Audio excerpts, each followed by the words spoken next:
ഇന്നലെ judicial registrar ഒരു ഉത്തരവിറക്കുന്നു. അത് ഇന്ന് രണ്ടാമതായി പരിഗണിക്കേണ്ടിയിരിക്കുന്ന ഈ കേസ്, ഈ ശബരിമല SSCR 23/25 എന്ന് പറയുന്ന ഈ കേസ് രണ്ടാമതായിരുന്നു ലിസ്റ്റിൽ. സ്വാഭാവികമായും ഒരു ബെഞ്ച് കൂടുമ്പോൾ ആ ബെഞ്ചിനകത്ത് കുറേയധികം കേസുകൾ വരും. കോടതിക്കുള്ളിൽ അഭിഭാഷകരും ഉണ്ടാകും, മറ്റു ജീവനക്കാരുണ്ടാകും, ബന്ധപ്പെട്ട ആളുകളുണ്ടാകും. പക്ഷേ ഇന്ന് ആദ്യത്തെ ഐറ്റമായി ഈ കേസ് പരിഗണിക്കുകയും ദേവസ്വത്തിന്റെയും അതോടൊപ്പം തന്നെ SITയുടെയും ആളുകളല്ലാതെ കോടതി ജീവനക്കാരല്ലാത്ത മുഴുവൻ അഭിഭാഷകരെയും പുറത്താക്കിക്കൊണ്ട് ഒരു അടച്ചിട്ട മുറിയിലാണ് ഇനി മുതൽ ഈ കേസ് മുന്നോട്ട് കൊണ്ടുപോകുക. മറ്റൊരു കാര്യം, ഈ 23/25 എന്ന് പറയുന്ന കേസിന് പുറമെ ഹൈക്കോടതി സ്വമേധയാ മറ്റൊരു ഹർജി കൂടി സ്വയം ഹർജി ഫയലിൽ സ്വീകരിക്കുകയാണ്. കാര്യം 23/25 ഏഴാമത്തെ കക്ഷി ഉണ്ണികൃഷ്ണൻ പോറ്റിയും 8ാമത്തെ കക്ഷി ചെന്നൈ സ്മാർട്ട് ക്രിയേഷൻസുമാണ്. അതുവരെ അഡീഷണൽ റെസ്പോണ്ടന്റായി ഹൈക്കോടതി കക്ഷി ചേർത്തതാണ്. പക്ഷെ അവരെ ഒഴിവാക്കിക്കൊണ്ട് ഈ കേസിന്റെ രഹസ്യ സ്വഭാവം നിലനിർത്തുന്ന രൂപത്തിലേക്ക് ഈ കേസ് മുന്നോട്ട് പോകുവാൻ ഇതിലെ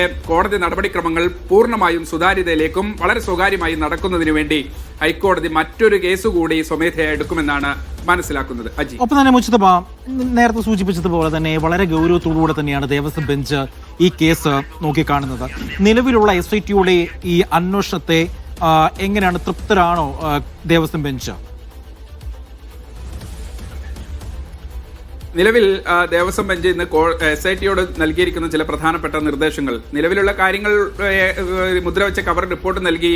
ആ റിപ്പോർട്ട് കോടതി പരിശോധിച്ചു. അതിന് കുറെ കൂടി ആഡ് ഓൺ പോയിന്റ്സ് എന്ന് പറയുന്ന പോലെയാണ് കോടതി ചില കാര്യങ്ങൾ കൂടി എല്ലാ രേഖകളും പരിശോധിക്കണമെന്നാണ് ഇന്ന് നൽകിയിരിക്കുന്ന പ്രത്യേകമായൊരു നിർദ്ദേശം. കാര്യം, അന്വേഷണം അതിവേഗം കൃത്യതയോടെ പൂർത്തിയാക്കണം. 6 ആഴ്ചയാണ് സമയം.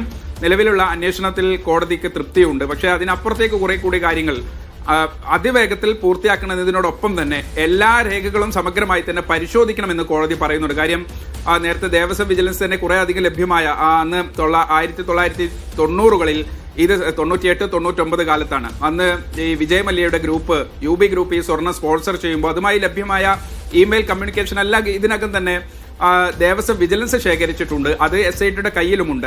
പക്ഷെ അത് ഈ ഒരു ബന്ധപ്പെട്ട ആളുകളെ കണ്ടെത്തുന്നതിന്റെ കൂടെ അതുകൂടി സമഗ്രമായി ഏതെങ്കിലും തരത്തിൽ ഒരു രേഖയിൽ നിന്ന് മറ്റൊരു രേഖയിലേക്ക് പോകേണ്ടതുണ്ടോ എന്നതുൾപ്പെടെയുള്ള കാര്യങ്ങൾ പരിശോധിക്കണമെന്ന് കൂടി കോടതി അഡീഷണലായി പറഞ്ഞിട്ടുണ്ട്.